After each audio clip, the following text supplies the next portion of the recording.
আমার সমস্ত বন্ধুকে পবিত্র রমজানের অনেক শুভেচ্ছা জানিয়ে আজকের ছোট্ট ব্লগটা শুরু করছি।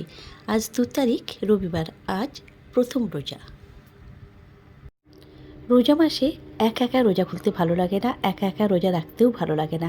তো সেই জন্য ভাই, নিশা, দিদি, জিজু, আমরা সবাই বললাম যে এবারে একসাথে রোজা খুললেই ভালো হয়, আর একসাথে রোজা মাসে খাওয়া দাওয়া সমস্ত কিছু একসাথে করলেই ভালো হয়। তো সেই মতো আমরা সবাই দিদি ফ্ল্যাটে চলে এসেছি, দিদি ফ্ল্যাটেই সব হবে। আর আমরা যখন এসেছি তখন 5টা বাজে, আমাদের রোজা মানে ইফতারের সময় হচ্ছে 6:45। আজকে প্রথম রোজা যেহেতু, আর এটা হচ্ছে আমাদের মাসিকে সমস্ত ইফতারি দেওয়া হলো।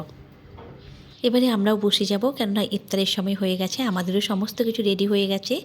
আর একটা স্পেশাল জিনিস বানানো হচ্ছে, সেটা হলো কি, এই যে চানা। তো আমাদের ইফতার হয়ে গেছে, আর এদিকে নিশা স্মুদি বানাচ্ছে, আর দিদি ছোলা ভাজছে বা ভুনছে, যাই বলুন না কেন।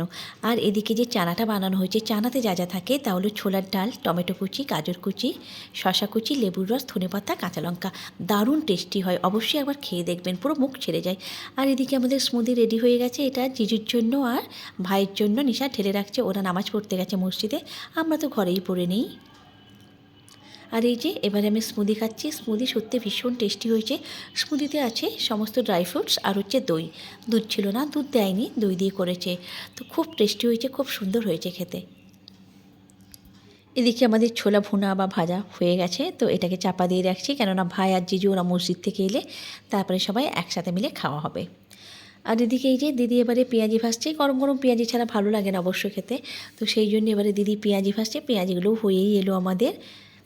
তো আমাদের সমস্ত হয়ে গেছে। এই যে এবারে আমরা মুড়ি খাচ্ছি, দেখতেই পাচ্ছেন, ছোলা ভাজা আর পেঁয়াজি দিয়ে। আজকে আর বেগুনি টেগুনি করেনি, প্রথম রোজা তো আজকে আর বিশেষ কিছু হয়নি।